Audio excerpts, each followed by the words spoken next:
just record. Okay, just to commence, thank you everyone for being punctual again, and thanks for coming back into our Pegasus Connect webinar tonight. This is Friday the 13th, and it's definitely much easier and much better here staying with us at Pegasus as we run through the real estate market than going outside, because it's Friday the 13th. So thanks everyone for joining me. It's a very unlucky day. Okay, will the bulls continue to reign in 2023? That's the main topic today. So just want to share a little bit about my history. So back in the year when the market peaked in 2013, that was the last time the market peaked. This is a crucial year, 2013. That was the last time that the real estate market peaked. Back then, I just was, I think, in my 4th or 5th year in the industry, still quite junior. So back then, my director used to tell me that, and the market was very bullish that time. 2013 was the peak. So that time, my directors used to tell me, I was still in PropNext, I recall. And my directors used to say, you're going to tell our customers, go and buy more real estate. Tell them, let them know that the market is very bullish in real estate because they'll make more money. 4 years on, in 2017, that was the last time that the market was at its rock bottom, the real estate market back then. This time around, I'm more experienced, but I got a bit puzzled because the same person who told me that 2013 market is at a bull, go and ask your buyers or go and ask your clients to buy more real estate or go and prospect and do more. At 2017, when the market was not so good, the same person tell me that, oh, now you see, real estate is pretty cheap, very bearish right now. Go and inform your customers to buy more real estate. It got me a bit puzzling because most agents here, we are trained, or most agents in the industry, in my industry, in the real estate industry, we are trained as salespersons. And only a small proportion of us decided and made the decision to be independent advisors, like many of our colleagues here at Unicorn Financial Solutions. I'm very thankful for being here within this large group, because this is where Pegasus and of course Unicorn, this is where we differentiate ourselves from the rest of the market's place. We speak, we advise, we recommend our clients with integrity and conscience. If these are things that we would ourselves be investing in, then we'll let our clients know that this is the right thing to do. If we feel that it's a dud, it's something to avoid, we ourselves will tell our customers that as well. So we are very upfront, and probably sometimes a bit too upfront, and we kill ourselves. As some of you may know, I may even tell your customers not to buy, where actually it's more beneficial. I mean, in terms of the revenue that we're likely to make, it's probably more beneficial if I say, hey, carry on, buy. But that's not how we perform and how we operate our business here at Pegasus, because we always want to tell the right thing rather than let you hear only the good stuff. So we understand that markets move in cycles, they move in ups and downs, different seasons. There's season for buyers, there's a season for sellers, and there's always one season that is good for you and one season maybe that you have to be a bit more cautious. For us at Pegasus, we'll always be in business, because once we know which season we are in, if it's a season of sellers, we will serve the sellers. If it's a season of buyers, we'll focus more on the buyers. So we don't need to be, we don't need to be biased, and naturally we can always be able to be upfront and tell the truth. So this is something that I cherish a lot here. Okay, let me begin. Enough of the prelude and enough of what I have to say. I'm going to start improper as we continue to invite some guests in. So a little bit about myself. My name is Adrian. My surname is C. I'm currently the Key Executive Officer with Pegasus Property Solutions. We are a boutique real estate brokerage firm, so we still transact in residential, commercial, industrial properties. We do buying, purchase, sales and purchase. We also do rentals. At the same time, right now, we also move into certain bigger projects, possibly on block and in future, maybe even in buildings. So I myself have been practicing for 13 years, and I've also been doing a little bit on research. And my first clients are mostly in the corporate sector. Clients I remember that still follow me for many years are with IKEA, US Navy Supplies, Tabodine, etc. And was very fortunate last year. I got myself, and we co-founded Premier Property Consultancy, which right now we are also the managing agent for MCST at Trevista, Stars of Coven, Laguna Park, etc.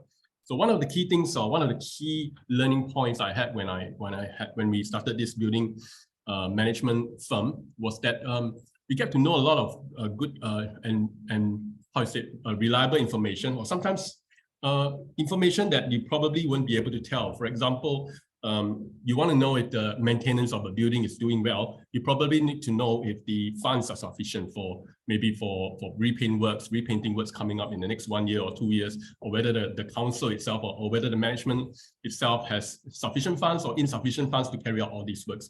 Because we have also encountered some of the condo projects which are running in deficit.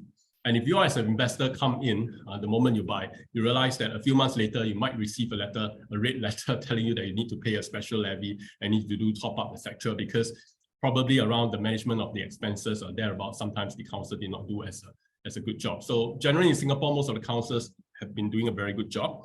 But in general, these are certain things that I benefited from the experience. So if you are in one of these condos right now, we're managing about 15, then feel free PM me next time. Give me a private message if you want to check out how whether your own council is in a good state of health.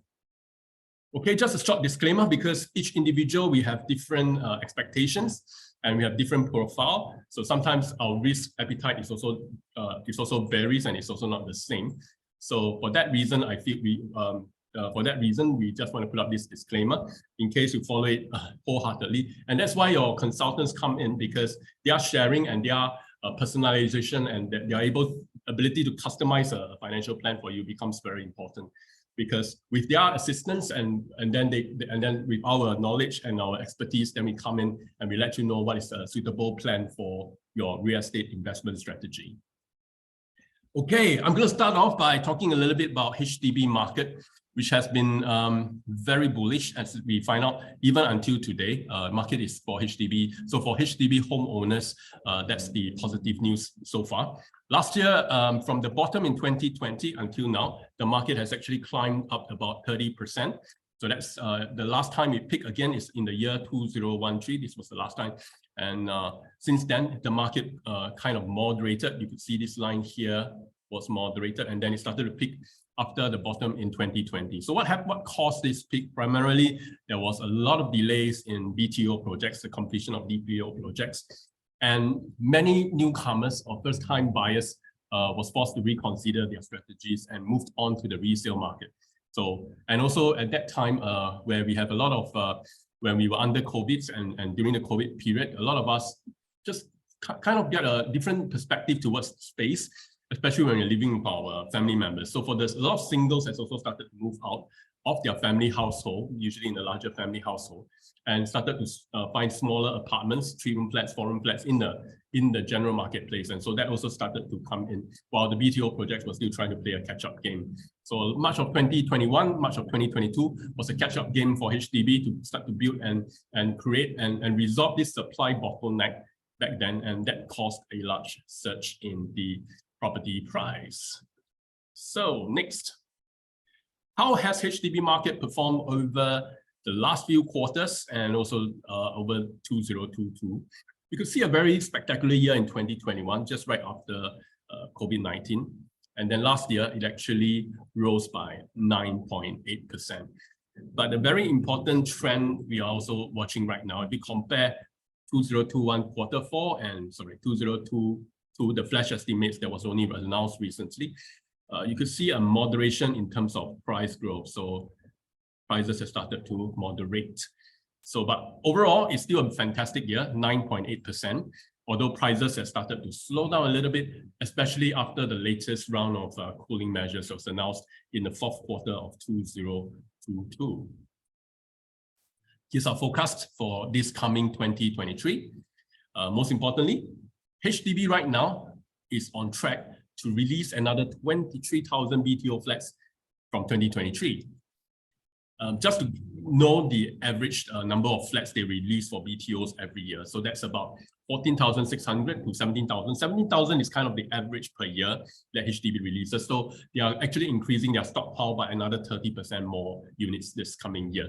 So this hopefully will ease off the supply bottleneck that we have encountered back in the last 2 years. We have also seen a large surge in rental market. The market is right now really very bullish. So for landlords, I think you have all seen a spectacular jump in rents that you received over the last 12 months, especially. Going forward, we still expect this to remain bullish for the year 2023. Okay, here's our forecast for this year. As we know, if you could see that in the last quarter of 2024, markets have started to moderate. So we believe that in the first quarter of this year, we're likely to grow around 1 to 2% margin. So there's not much changes, and especially since right now there's a lot we are facing. In January, we have a lot of festive. We have a long festive period, and then after that we move on to March. There's not much that's going to change within this first 3 months. Perhaps from the second quarter onwards, with more BTO units are being available for sale for purchasers, then you would see some further moderation in terms of the demand. And also one very important thing right now, of course, we all know, is the high interest rate. So we're talking about interest rate around 4%. So these are going to be issues that buyers will be encountering and they will be considering before they jump in to purchase the next flat. So this is likely to slow down this year, but there's still some moderate growth coming forward.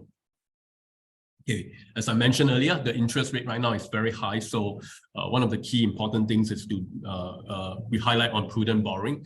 Loan to value last year has also reduced from 85 to 80%. Loan to value means how much a person can actually borrow.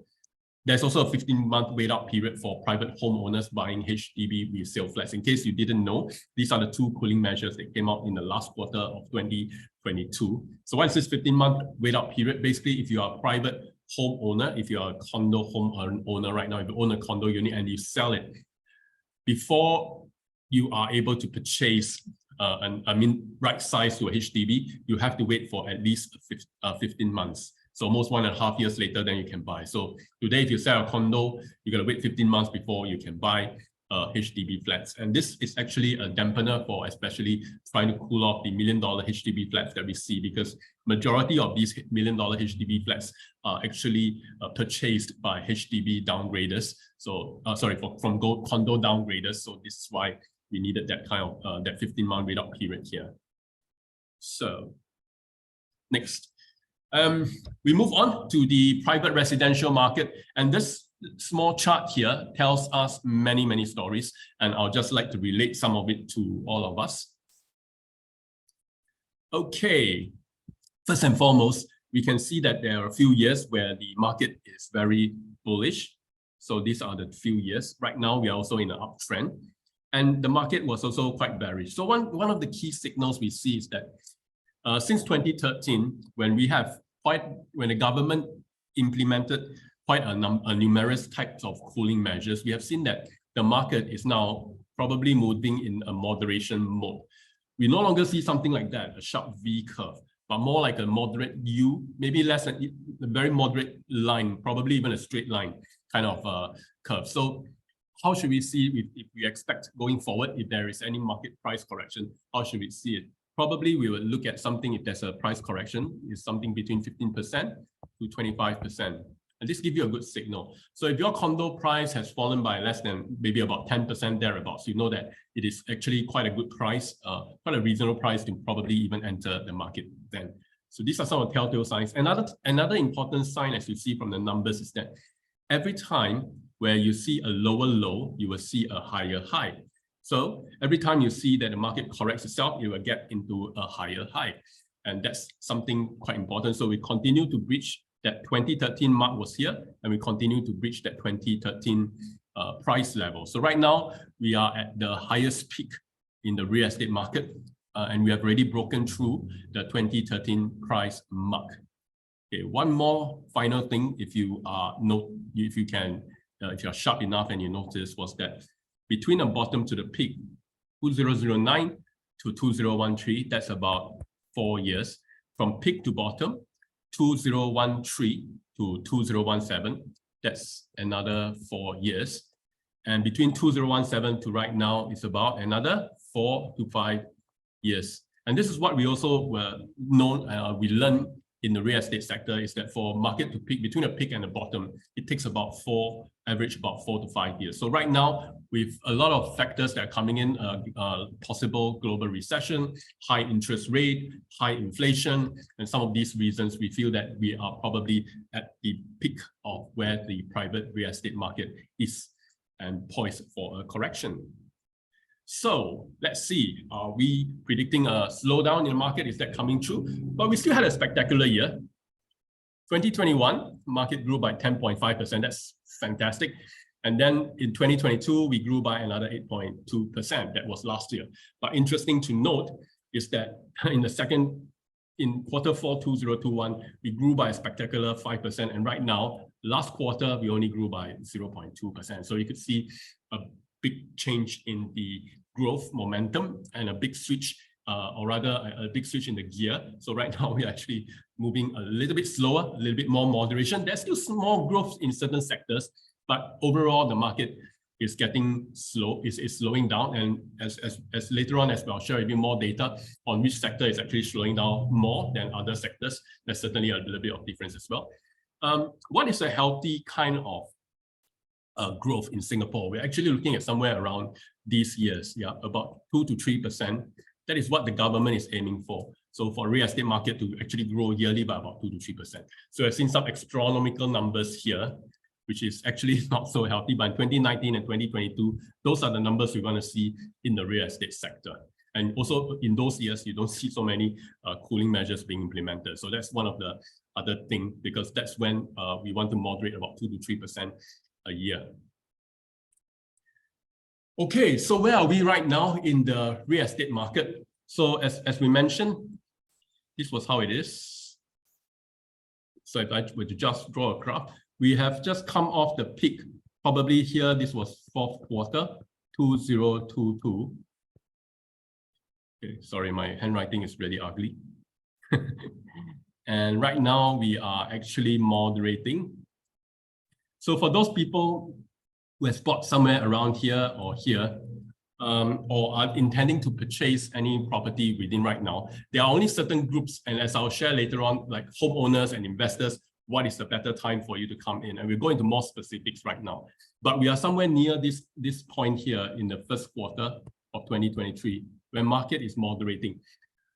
For those of us who is hopeful that, wow, we can get, maybe let's wait for what you call an auction sale or for sale or something like that, and where you like to see something like that and like that and like that. Unfortunately, with so many cooling measures that the government has in place, a market like that is unlikely to be possible. So if you're waiting for, maybe if you're aiming for a property that was about 800,000 and you're hoping that, wow, I will only buy it if it's 600,000, you know, a more than 20% kind of price difference, I think that is unlikely to happen. So if you are aiming for a property that's around 800,000 and you can see that the price has moderated to about between 750 to 800,000, I think that's a catch for you to probably make some crucial decisions. This may be the right time for you to come in. Of course, please do check on your affordability, because that's another key thing that moving forward we have to observe, because of the interest rate environment has totally changed. That's another thing I want to mention again, because we have enjoyed 2 decades of spectacular low interest rates. And right now we are moving into a different season, a different framework, where we are coming into a high interest rate environment. Many of us who may be first-time investors, if you are probably in the 30s or 35 years old, thereabouts, may not have seen a high interest rate environment back in the 90s back then, or even early 2000s. So right now we are moving to this kind of situation, and we may not see that kind as what it means is when we have low interest rate, generally people are more willing and daring and more courageous to take on additional debts and additional loan. But in this current environment, people are a lot more cautious and maybe more cautious about taking additional debts and additional loan. So this is something for us to know, because the whole framework has changed right now. Just one moment. Okay, let's talk about some telltale signs. I mean, we are quite confident to say that 2023, the market will moderate, will slow down. But what are some of the telltale signs that you can notice yourself, and something that will always tell you when the market will start to do a turn and start to switch and start to transit between one season to another, between summer and winter. So what are the telltale signs? Something to share with all of you here. Stock market and real estate are quite correlated in a way. So where there's a bull run in the stock market today, let's say we start from today, 6 months down the line, 6 to 9 months down the line, you'll see that the property market will follow suit. Why? Because as people kind of make money from the stock market, they will usually want to preserve their wealth in the real estate market. So 6 months later, that's something that you notice. So, and also as you notice, the other way is also true, vice versa. If the stock market starts to slow down, start to correct itself, 6 to 9 months down the line, you'll see that the real estate market will also react in the same way. In the same way that people have lost money in the stocks and shares, even in cryptocurrency, they need to sell their properties in order to top up their losses. So that's logical kind of thinking. And another very key trend to follow is that even in the real estate market, just like the stock market, where the institutional investors probably have the arm to wrestle and to control how prices move, whether it's a bull or a bear. In the real estate market, it's the same as well, whereby we have 3 different sectors: the core central region, the rest of central region, and the outside central region, the suburban areas and the heartlands. So the rich people or the really wealthy or ultra wealthy we usually will buy and purchase property in the core central region. And the heartlanders will usually guide rest of central region, which is just at the fringe of the CBD area, or the suburban area, which is outside central region. So when CCR starts to correct, usually a few months later or a few quarters later, you'll see and you'll notice that the rest of central area and the herd or everyone else, the masses, will start to correct itself. But CCR or core central region takes the lead. The reverse is also true. When they start to buy and when the wealthy starts to buy and pick up and more real estate in Singapore and start to boost up the core central region, this will be slowly followed by the rest of central region and the outside central region. So this is something that we will later study more in further details about CCR, RCR, and OCR.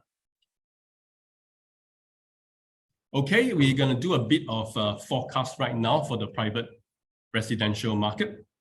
So again, rental market has remained very bullish. For those who are renting right now, unfortunately, this is unlikely to change at least for the next 6 to 12 months. Rents have gone up by around 30 to, in some cases, even more than 50%, but on the average, around 20 to 30%. New launches will continue to come this year to ease off the supply in the real estate market as well. And every time a new launch comes out, it continues to set a new benchmark. This is where we wanted to share with you in more information, because a lot of you would have probably at one stage, either yourself or your friends may be encountered with, may meet up or may just meet up with a real estate consultant or real estate agent, and who has been telling you to, bringing you to a new show flat and things like that. And you're following the hype and things like that, because new launches are likely to continue to break new marks, mainly because the land price that was bidded by the developers continue to set higher and higher benchmarks. Development costs started to increase, construction costs started to increase, but all these costs as it increase will eventually be passed down to the consumers. So we really need to be careful here if you want to be the person to possibly be taking over this extra cost from the developers. So is this the market, the new developments, the market to look at? Later on, we'll come into greater details as well. The resale market is right now in transition, and for 2023, we expect that it slows from 8%, a high of 8 to 9%, to 3 to 4% in 2023. We still expect it to have moderate growth because there's still a lot of remnants, there's still a lot of demand in the market. And again, there's still a bit of the supply bottleneck, although we note that it's not as high as in the HDB market, which is serving the masses. But right now, we do expect that there'll be moderation of growth in 2023. Okay, I'm going to share a little bit more about upsizing and right-sizing. These are primarily for homeowners. For those who are thinking of moving from, maybe when we talk about upsizing, which we would be talking about moving from HDB to a condo, or maybe from a 3-room flat to a 4-room, 5-room, or executive apartment. So this is for people who are at this critical junction after we have shared all the information, right? So is it a good time to upsize, or is it a good time to right size? Right size will be for people who are moving down, maybe from condo to HDB, or moving from a 5-room down to 3-room flat, possibly to cash out and retire. We would like to congratulate those who actually managed to right size last year, and you managed to cash out, be it from a condo or from a HDB or something like that. I'm sure this is one cycle or where you, or one season where you actually benefited from a higher sales proceeds, and you managed to cash out last year in order to move into a more sizable unit. We'll share a little bit more later why I say so between homeowners, especially the perspective from a homeowner. If you are thinking of upsizing, which some of our friends did so during the last year, what they did eventually was from a HDB, especially if you are purchasing with debt. In other words, you need to apply and take a loan. So a lot of them last year where they went in would probably be, let's say I'm owning a 4-room HDB flat, and then with a 4-room HDB flat right now I move into a condo. What has occurred this year is that they have moved and the market has slowed down. So their debt size last year when they were comfortable with their 4-room flat, and right now they have upsized into a condominium with higher debt and higher interest. This was what we were warning them last year, because, or even the year before, about controlling their debt size, because interest rate will not forever stay at the low of 1% or 1.5%. So it wasn't a good time for you to upsize when the market is actually in a very strong bull run. In my opinion, in fact, during a bull run, it's actually a very good situation for people to cash out, for people to right size and cash out. It's a good time for sellers, not such a brilliant time for buyers. But the reverse is coming soon, because when the market starts to moderate and probably real estate gets less and less and less expensive, then for people who are looking for the opportunity to upsize, I'm actually exchanging a lower debt from a 4-room to maybe a slightly lesser debt compared to if the market was bullish. So maybe initially I need to take a debt of 500K, but now I only need to take a debt of 450K, for example, just because the price of real estate have corrected. So when the market starts to moderate itself, it's actually quite a good opportunity for people who are thinking of upsizing. So that's an opportunity coming up. But right now, at this juncture, where we are just at the transition point, and again, let's be patient, because real estate doesn't move as fast as the equities market. And this is where sometimes we feel that sometimes most people do not comprehend, because they would think that, well, within 1 or 2 months, after the government implement a certain cooling measures, within the next few weeks, they will expect the market to correct itself. No, it doesn't do that. It takes a quarter, maybe another quarter or another quarter before you see the result and before you see the movement in the market. It's just that slow, because each transaction between the moment an option comes to the moment where you see that option is exercised until the moment it completes takes about 3 to 4 months. So for things to move in real estate, we're really moving in a very, very snail pace. But that also means that we are able to observe and be able to see and be able to gauge the market movement much easier. So right now, it is still an opportunity for homeowners who are thinking of right sizing. For those who are thinking of upsizing, moving from HDB to condos, or maybe from 4-room to 5-room, or 4-room to executive apartments, and so on and so forth, just be a little bit more patient, because the opportunity is likely to come somewhere around the 2nd, 3rd, or 4th quarter of this year. So we are moving in that direction where market starts to moderate and the risk level is lowered. So we are moving in that direction very soon. So in conclusion, I want to say that right now we are still good for people who are moving or trying to cash out. We still have an opportunity. All right, but for people who are thinking of upsizing, moving to a bigger apartment, maybe this quarter is something for you to just go and shop around, look around, but you might want to consider in the 2nd, 3rd, or 4th quarter onwards, then you start to take action. How about if you're investing? If you're investing in real estate, how about if that was the situation that you want as an investor buying into real estate?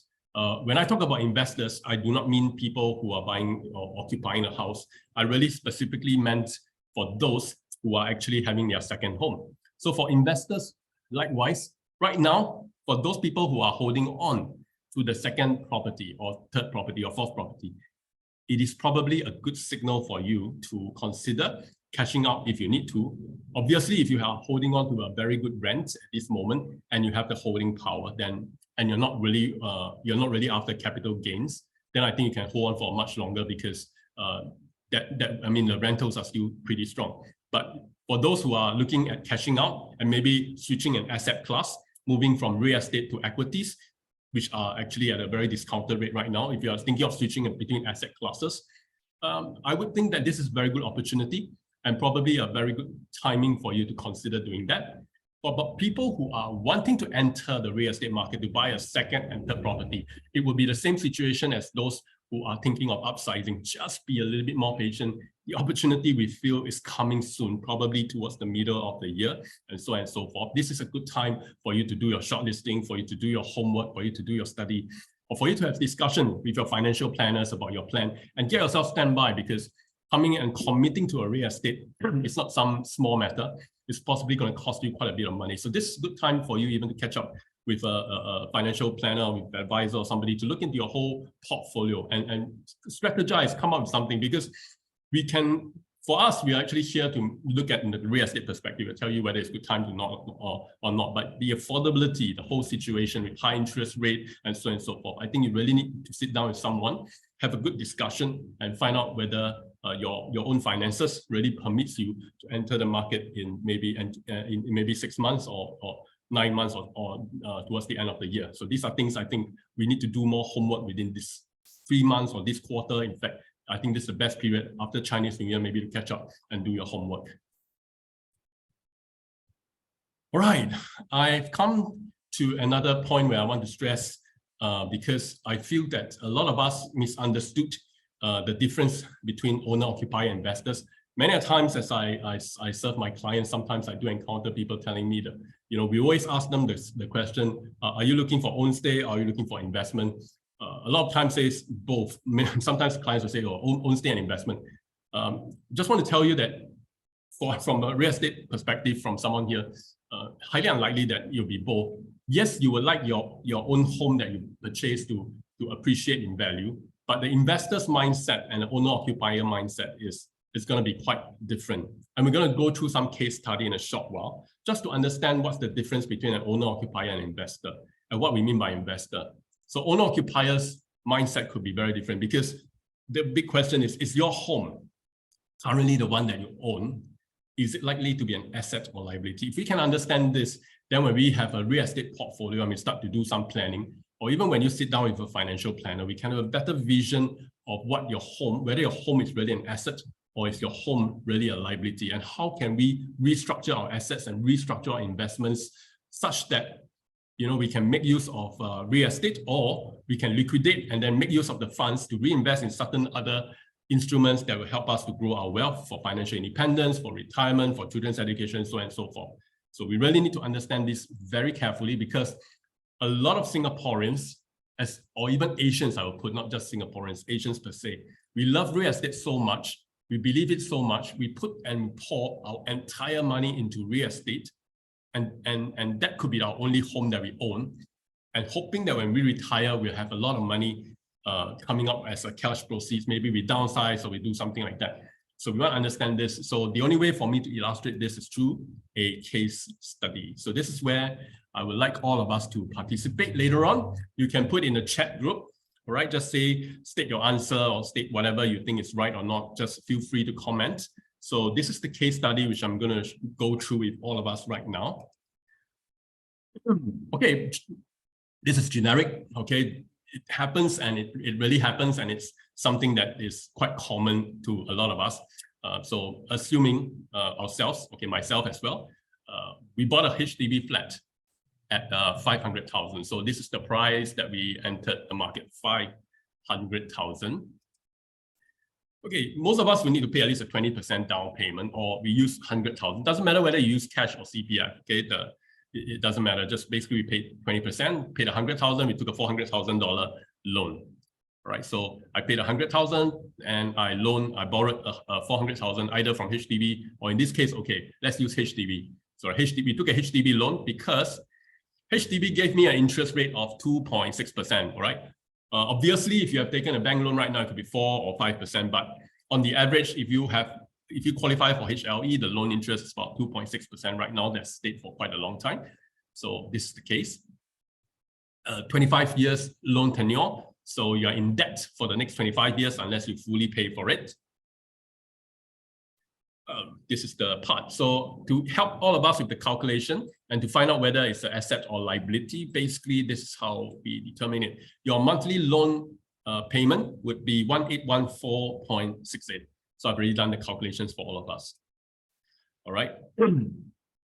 You exit after 10 years. So you stayed in the flat after 10 years. This is quite common. A lot of us after MOP maybe stayed another 5 years. So 5 years, we waited for the to fulfill that minimum occupation period. And then we stay for another 5 years. On the 10th year, you sold it for $600,000. So once again, you came in at 500,000 and you sold it at 600,000. So the magic question is, which I want to put in the chat group for all of you, the magic question is, did you earn or make 100,000?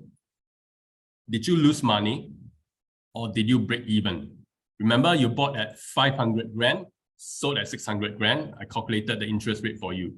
So can I just rest a while I just watch you guys in the chat group putting in the answers? So the question again, did you earn 100K? Just type in the chat group. Did you lose money or did you broke even? Henry, thanks for your answer. Very prompt. Broke even. Any more answers coming up? Let me just put us into stop share for a while and just put in some music. Any more answers?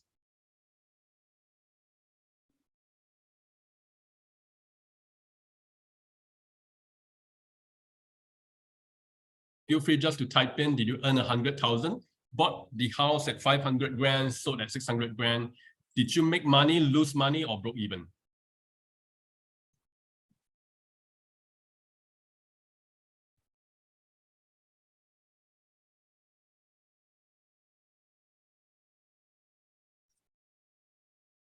Okay, let me just flash back to the questions just now. Maybe that will help all of you.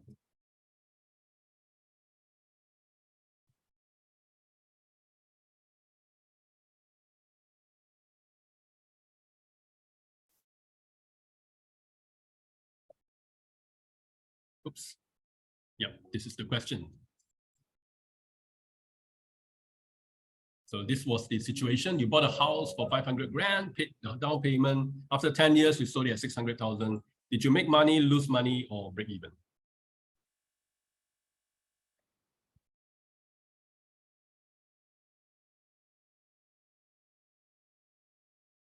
Okay, if you want to unmute yourself and just share, it's also okay. Huh?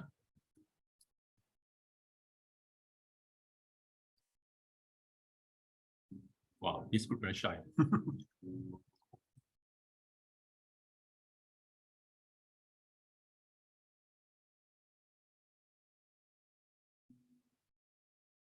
Any more answers coming up? Maybe lose due to interest build up. Okay, Chongqing, thanks for your answer.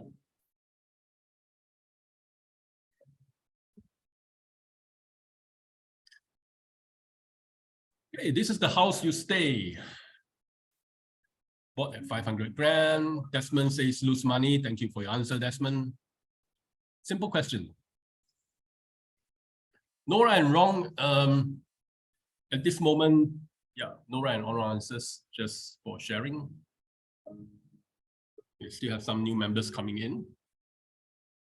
So I find it's very important for me to share this message to you because when we get the wrong mindset between a homeowner and investors, so sometimes we would think that only we're going to pour all our assets into real estate and then we leave and we continue paying the debts over and over again without really looking at a more holistic plan, which is what is actually quite crucial. So this is something that most of us may come across people that would fall into this category as well.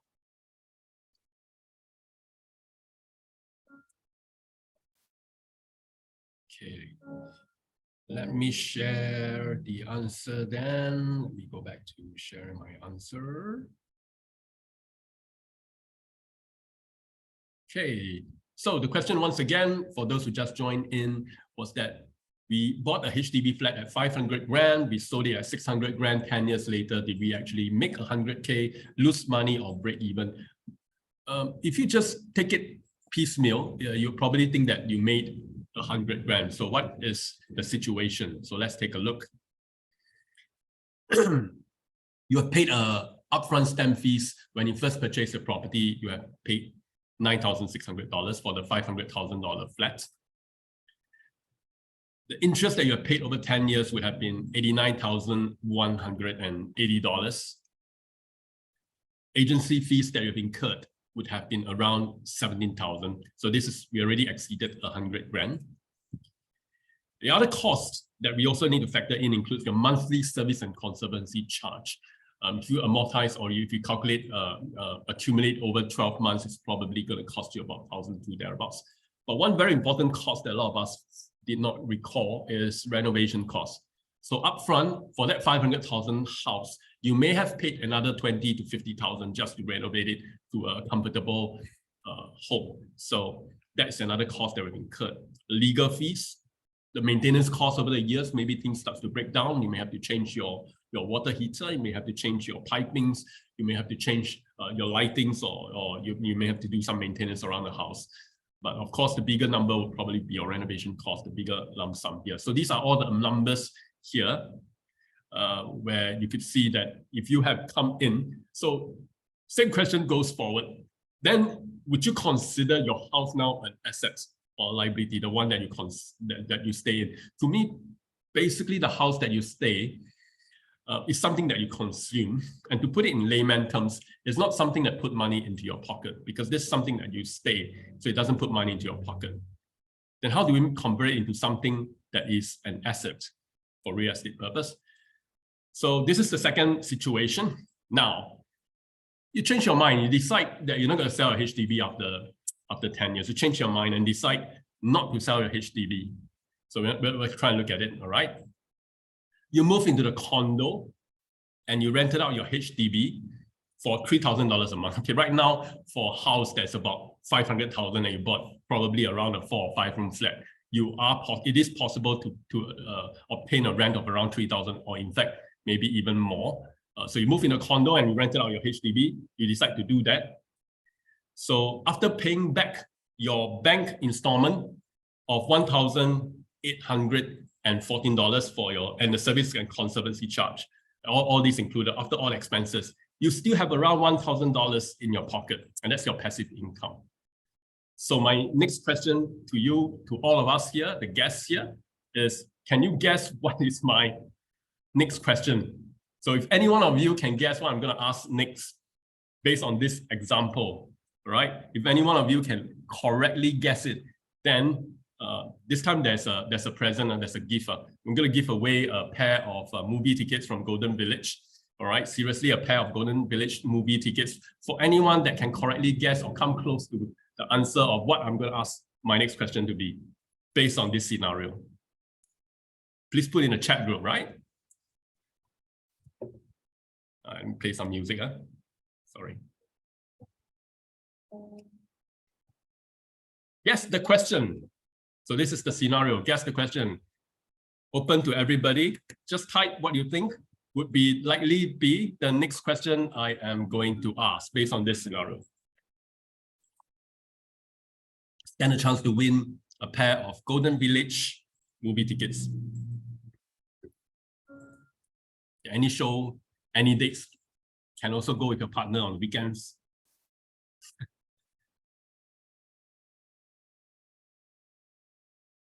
Anyone?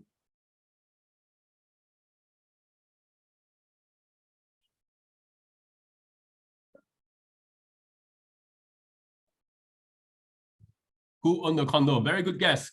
Very, very close, coming up. And by the way, I learned, maybe try to think a little bit not so logical, because there's something I learned from Andrea during the last reunion dinner that we had. So sometimes you got to think out the box for the questions that we're going to ask.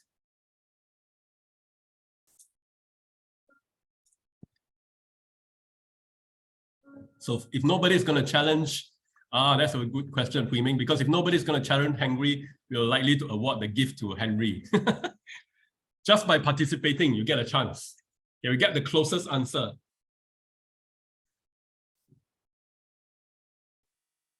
Is it worth keeping the HDB? Good one. No limit to the number of tries you have.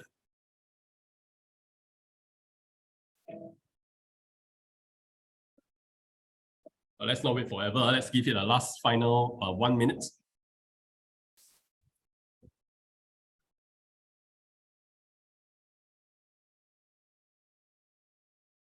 Where is the condo? Very good guess as well.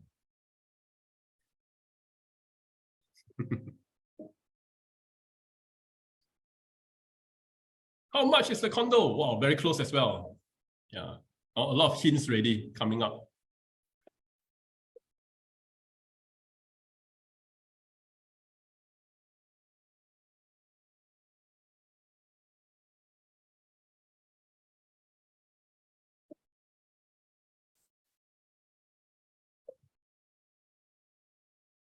Chongqing is very active because he's very hungry to win a pair of movie tickets. Okay, we'll give it to the closest one or whoever actually came up with the answers or closest answer. Just another 10 more seconds before we close.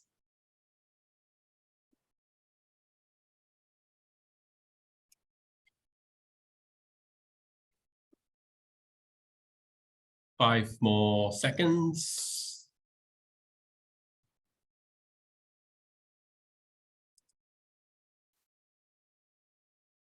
All righty, let me get back to the proper. So I was about to ask, is your condo an asset or liability? All right, so it's, in this case, your condo, again, is something that you stayed in. So it's likely going to be a liability as well because it doesn't put money into your pocket. But the HDB, which gives you that passive income, is now your asset or your second property. So let's have it clear. Only if you're owning your second property, your third property, those are called investment properties, and those are your assets. But the house that you stay in is likely an upgrade of your lifestyle. All right, it's an upgrade of a lifestyle. I wouldn't really put it in such a harsh word like liability because it does have some savings element in it, because at the end of the day, if you haven't spent and you haven't pour your money wholeheartedly into paying off the bank mortgages, where you pay off your principal for your bank mortgages, you probably wouldn't have, you have probably, a lot of us will have spent the money away as well. So that's something, at least that's what we call, this is a keyword, forced savings.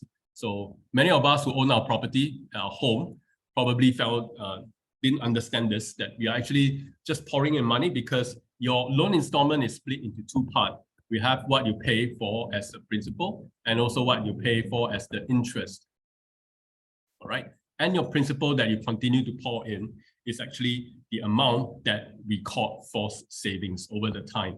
So obviously we still want our house, our own home price to accumulate and to grow as well and beat inflation, because then you have more savings poured into it and your cost, or you're able to cover at least your interest cost. So next question coming up, that's something that nobody actually asked. Okay, first and foremost, I would like to congratulate Henry, maybe because you are the first one to answer. So we'll likely give you the guest prize. So later on, I will just contact you personally for that pair of movie tickets. Henry, congratulations. Yay. Okay. So should I rent or should I buy? That's another question, because we talk about so much. And then in some countries, a lot of people actually recommend that instead of buying, maybe we should consider renting real estate. So should I rent or should I buy? Let's look into another case study. Okay, remember back then, the same example, our monthly installment was about $1,814.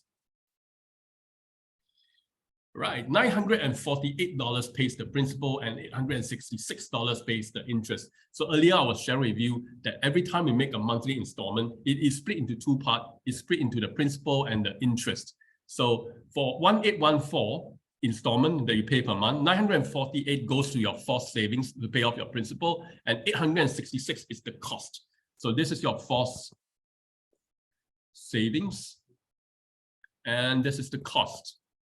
So from business perspective, every month, if you pay 1814, actually I'm losing 866. So if you take 866, you multiply by 12, multiply by the 10 years, that's how we derive the $89,000 in terms of the total debt earlier, right?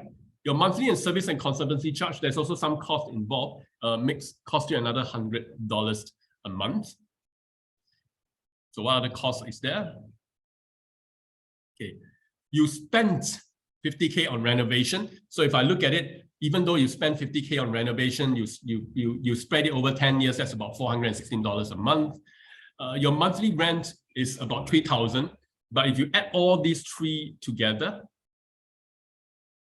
all right, you probably still, so if you look at the cost part, which is 866 plus 100 plus 100, $416, you're probably still better off actually buying your house rather than paying off a monthly rent, which is actually your expenses straight away. Yeah. So every time you pay your landlord $3,000, you actually just throw it down the drain compared to your element of forced savings here. And of course, you just have to focus on the cost. So if I measure my cost, if I look at it, I add this A plus B plus C, it's still lower than my rent. Actually, it's still worth, because whatever I paid for the 948 actually goes on to pay my principal, as long as the property price continue to either maintain or appreciate over time.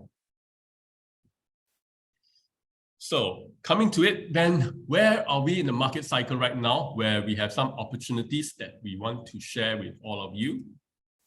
Okay, this is some information that I also shared during the Unicorn Investment Conference back in November.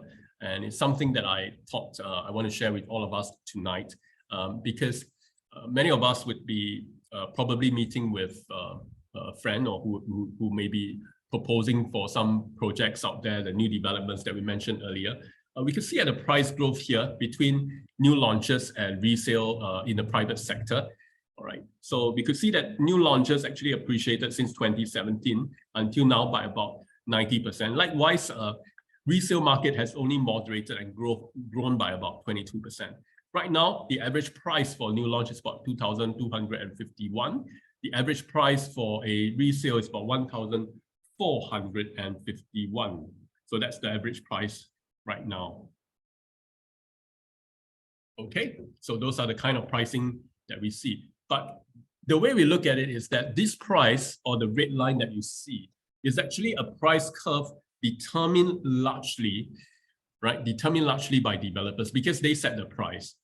Right? The developer says, I bought my land at $1,500 per square foot. I've got to factor in construction costs, I've got to factor in marketing costs, I've got to factor in labor costs, raw materials costs, and all this, and I'm going to sell you for a profit. I have to sell to you at a profit. I can't sell to you at a loss. So I'm reselling it to you at $2,500 per square foot. I bought at $1,500 the land, I bid it for it, and then I'm going to sell it to you at $2,500 per square foot. I'm going to pass the cost on to you. In other words, I'm going to pass on this expensive labor cost, expensive raw materials cost, all the highly expensive cost. I'm going to pass it back to the consumer. And the consumer willingly listens to this story, in a lot of cases, listens to this story. And we hear that, okay, so land cost is getting higher and higher. So obviously the next new launch is going to get higher and higher and higher in terms of pricing. But one thing to take note is, for example, right now, if you are happily bought a project from developer, and right now you're about to collect your keys. So you go on to the developers, you collected your keys, you happily move up to your unit. You found an agent, a real estate agent, come in, help you to sell. At this juncture, where you're about to sell your property, should you be looking at the blue line, which is the resale price, or should you be looking at the red line? Are you able to tell your buyer or the prospective buyer who's coming in to purchase your property that because you bought it from the developer at $2,500 per square foot, because there was high construction costs, high labor costs, high raw material costs, and I bought it from $2,500 per square foot.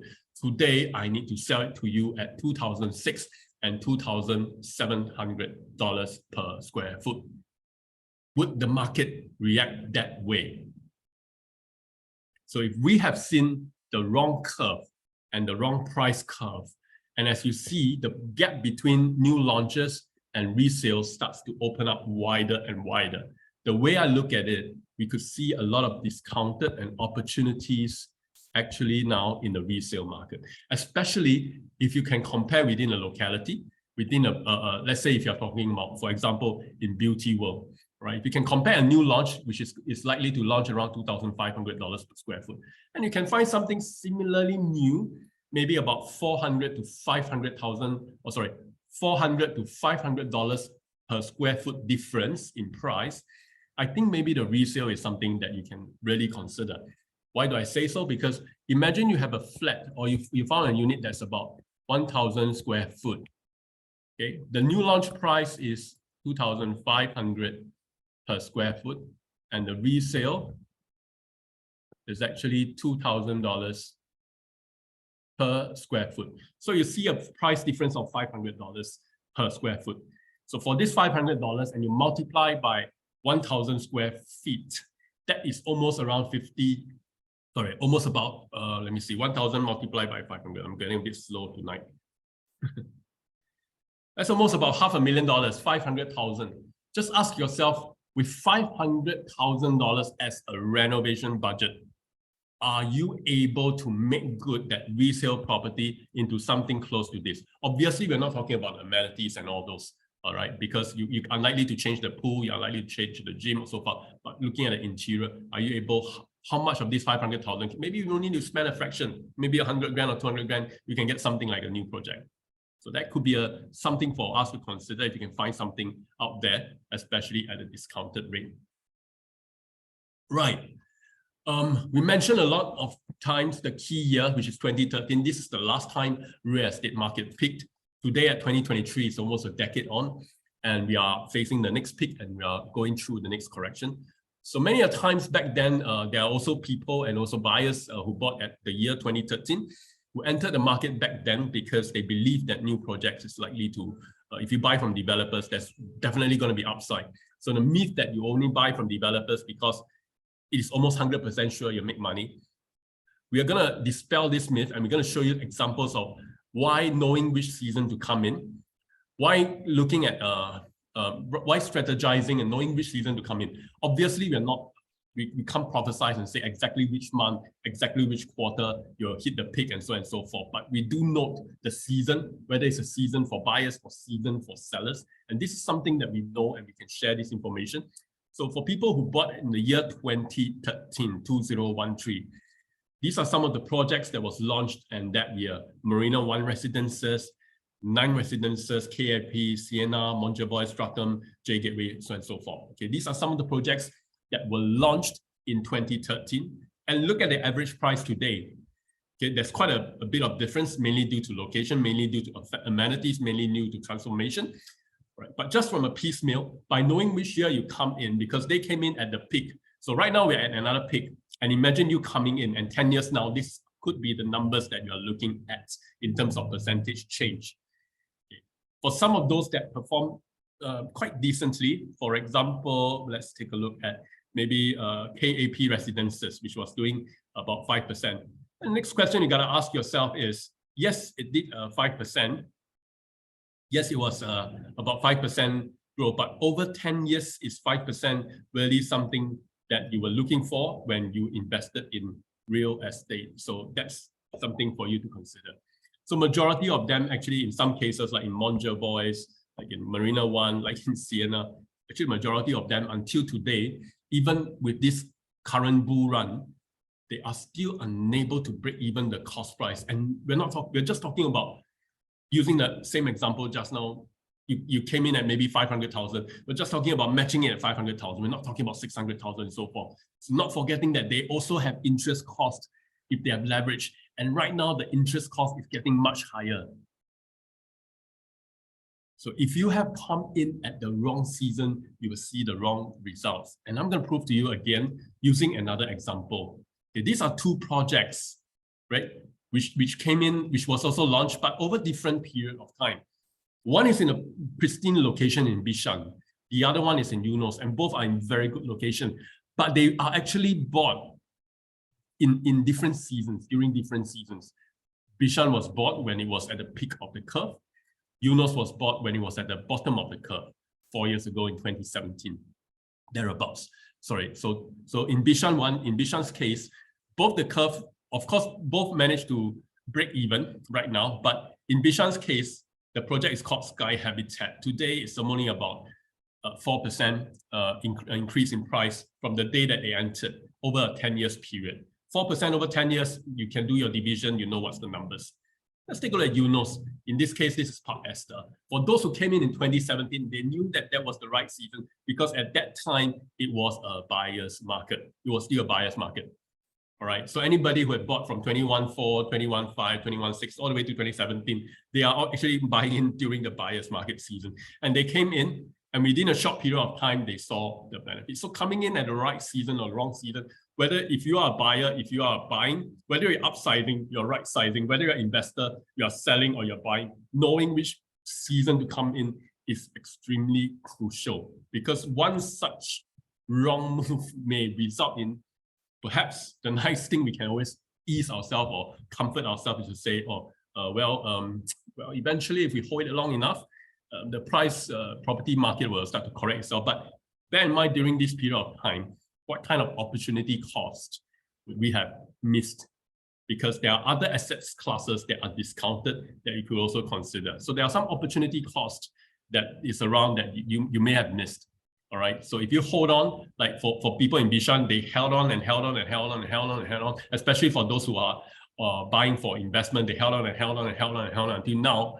I still think they can't possibly break even with the high interest cost and even with the rents that they are receiving for some of them, of course. Another opportunity for us to look at, as I mentioned earlier about core central region, rest of central region, and outside central region. And I also kind of highlighted that one of the telltale signs was that if you follow how the market has moved, when the central region, the core central region starts to move bearish, 6 to 9 months later, you also notice that the rest of the market will start to follow as well. So the blue line kind of shows where the core central region, and we kind of slowed down quite a little bit since the last major market correction. That's in 2009 during the Lehman Brothers crisis. But since then, the core central region is right now about 2.6% up. We could see that the rest of central region and the suburban areas, the heartlanders, has risen a lot more in prices. And very largely, much of this reason is because a lot of Singaporeans, our wage has actually grown. And a lot of us aspire to upsize and move from HDBs to private apartments. So a large proportion of us have moved from public housing to private housing. And much of this occur where in the heartland areas, in the just outside the city area, and a lot of these distribution costs and a lot of this demand are found there. And also explains to you why you probably have a larger number of real estate agents knocking on the doors of your HDB flats over the last few years. All right. So generally, you see a large number of them coming around this cluster. And however, you could also see that, the core central region has hardly moved in the last 10 years. And the prices remain quite attractive, especially in some locations along River Valley, for example, and along Tanjong Pagar. And some of the prices have kind of moderated. There are still some freehold developments around this area, pockets around this area that are waiting for people to snap up. And right now, with the strong rental demand and with the shortage of supply in this particular area, I thought that this is one area that a high net worth customer will look in. If we talk about the increased number of family offices, we talk about increased number of the Chinese that's coming in and things like that. I think there's a higher proportion that most of them, the wealthy and the ultra wealthy, are likely to look at the core central region. And at this discounted rate, I think there's a better opportunity. Just to show you what are the numbers in perspective and how the core central region has performed compared to the other regions. You could see a large number of growth or a large number of increase in price was actually in RCR and OCR area. Surprisingly, as we saw a moderation of price, a big switch came from the OCR area, from a positive 7.5 to a negative 2.6. And this is the area which is most vulnerable as well, because these are mostly heartlanders. A lot of us maybe working 9 to 5, and we have families to feed as well and things like that. But with high interest rate coming in, unfortunately, this is the area that's going to be impacted the most, and this is the area that's going to be impacted the least. And when the money starts flowing in, and when people start to see discounted rates and opportunities, this is also the area that's likely to move first. But at this moment, it is still I think it's still quite discounted, and there's quite a few opportunities in the CCR area, especially for those who are considering to invest maybe in 6 months' time. All right, so this is something for us to note. And you could see also from this quarterly price index that much of the prices right now between the last quarter in the Q3 and Q4 has kind of moderated almost in all sectors. If you compare 2021 Q4, almost in all sectors, prices have moderated. So it's not just because it was Christmas, it's not just because we are in the final quarter of the year where market usually tends to be slow, but in the last year, the market was really aggressive in the last quarter. And this year, with all the cooling measures, with the high interest rate, with external economic factors, prices are starting to moderate. Okay, finally, I'm going to share a little bit about some recent hype, because some of us may encounter some social media platforms that mention things like, first thing, talking about co-living houses. As I promised to share some of these experiences with all of you. Is it good or is it bad? It's really depends on how you want to look at it. Are you running it as a business, or are you running it as just as an investor where you put money in and then you hope to get a good outcome out of it? Co-living houses per se is something like, you just take a large house and you try to be, in Chinese terms, you say 二房东, which means we are trying to be the second landlord. In simple terms, maybe I pay a landlord $3,000, and then I start to divide the house into various bedrooms. I start to rent out each individual bedroom, maybe at $1,000 for this 4-bedroom apartment, and then I get $4,000. My profit is $1,000. But it's not as easy as I put it this way, because as we know, where people start to stay together, there are a lot of little things that we need to manage, and we need to ask ourselves, if we are coming to this business and we start hearing all the nice things about co-living, about you just need to put up furnitures, nice furniture, decor up the house, and all these nice things, and you start to think that, oh, this is something that I would love to be, or this is a business that I want to get into, and something like that. The profits and people start to emphasize, well, I can, within 1 month, I start to have 50, 100 units, and I start to earn this kind of profit. Yeah, there are certain nice things that's actually, but let's talk about some of the drawbacks and some of the risks and some of the things that are not so nice that you want to hear. Let's talk about the truth. Just imagine one of the tenants come in and room tenant comes in and they let you know that, possibly I just used the washing machine and I just put my clothes there and I lost my favorite t-shirt, somebody took it. Just make a call like that to you while you're in the middle of a meeting. And they ask you, so how am I going to do about it? So this become all these domestic issues also pass on to you. Obviously, you can hire a housekeeper, but that again incur more costs and things like that. So unless you're doing it big scale with a lot of with a lot of investors, or you're looking big scales and you start to move, you may have 10, 20 units, then it may be worth the reason why you want to hire a housekeeper to manage all these apartments. But these are some little things that you got to take note of contractually as well. And also we do note that we can't, in Singapore especially, even if you're your first landlord or your second landlord, you can't rent your property for less than 3 months. Even Airbnb is actually still something that is not legal in Singapore. So this is something that we need to take note as well. So we can't invite short-term tourists and start to charge them high rates on a daily basis and start to think we can earn something from it. Even if you are doing it basically and you're not caught, it's just basically because you somehow no one has complained. But all it takes is for one of the neighbors to start complaining, and that's it. So while the model is quite nice, and it's not a very new concept or something like that, because it's just another example of room rental that we call it. It's not something that's very new. It's just basically room rental, coming with better furnitures, doll up the place. You can increase your rent, so on and so forth. And because the rental market right now is so strong, a lot of hype and social media are talking about something like that. So I just wanted to share a little bit of this so that we can take note of it and take it with a pinch of salt. Unless you're really into this business, and you have to ask yourself, are you really into it full time? Or like for ourselves, for me and myself, so where we are really into this real estate business and we are able to monitor it full time. Is it something you want to get yourself into?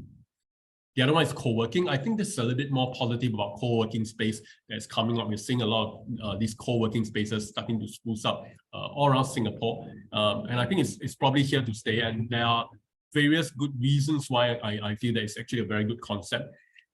People sharing resources, people registering their addresses of new business addresses for startups, especially in certain prestigious location, and sharing of resources, networking, and things like that. I think it's something that is probably going to stay, but it's again something which I feel is likely to be a lot more competitive and a lot more successful for bigger enterprises like Justco, like Surfcorp, and some of these bigger companies. Finally, the other trend that's coming up would probably be storage hub, where people lease out their as e-commerce prosper and as e-commerce start to grow, there'll be more and more people leasing and renting out their storage, or they rent out industrial B1 like industrial buildings and partitioning or subdividing it to smaller units and renting out to some of these e-commerce operator for them to do short-term storage and for them to do inventories. So this is something that I feel is also here to stay, as you see. But again, if you are doing it small scale, it's probably quite competitive because you're playing with the large players like Store Hub, Store Friendly, and a lot of these larger storage companies. But we can learn something from them. And of course, on a smaller scale, I still think there's a good demand for them, especially as Singapore houses gets a lot more compact. A lot of us may not even have a storeroom in the condos, or even sometimes even in HDB may not have a storeroom. And we are moving towards the trend that we don't mind if there's a storage hub somewhere close by, residential estate, and then we put our maybe our rack, our used clothes or whatever, we can put it and store it there. And then, well, because of the compactness of the size, and there's some trend that I feel that's going forward, it's something that's probably going to pick up. So I've shared quite a lot today, tonight especially, and we talk about asset allocation a little bit. We talk about why it's so important, because through this sharing, I hope you have something to take away, and you start to know that there are so many things that we need to take note, whether we are thinking from the mind of an investor, from the mind of a homeowner, which particular sector, OCR, CCR, RCR, and all these. It's kind of a very holistic plan, a lot of things to ponder over, a lot of things to consider before you even make the decision whether you want to buy real estate, whether you want to sell real estate, whether it's good to invest in real estate, what's the rental use, and so forth. So this is where we feel the asset allocation is the most important.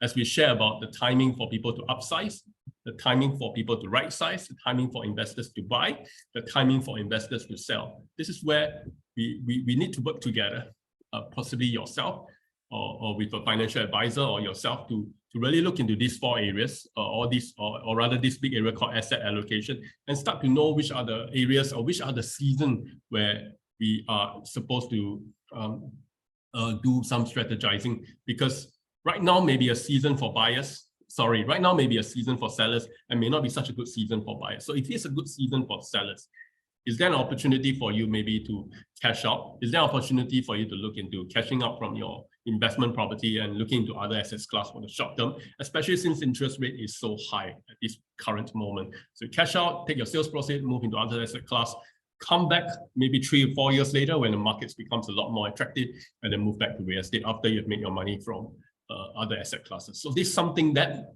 I hope from this sharing, you take your time and you speak to your consultants and start to look into your own portfolio, because this is something holistic and this is something that will be beneficial for you to start noting. And we are just a small component. Myself at Pegasus Property, we are just a small component called real estate, which we are here to assist you. And we can only look at it from a real estate perspective.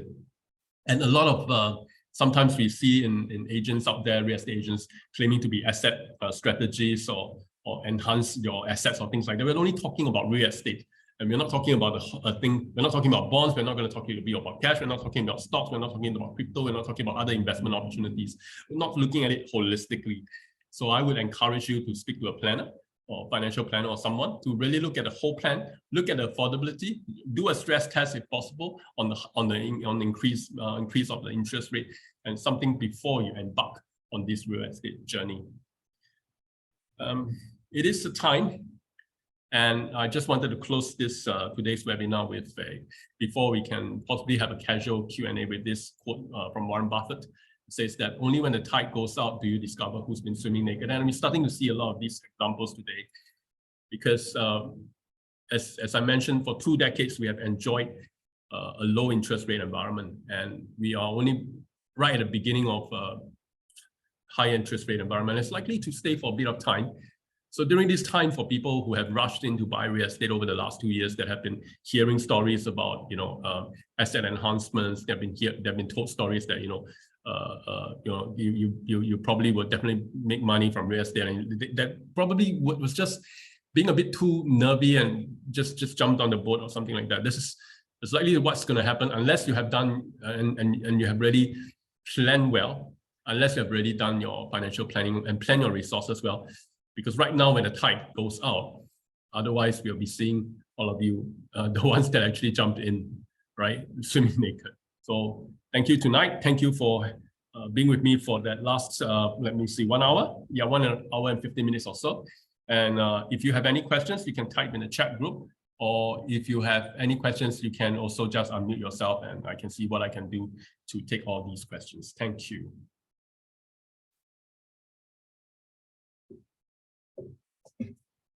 We've come to the end.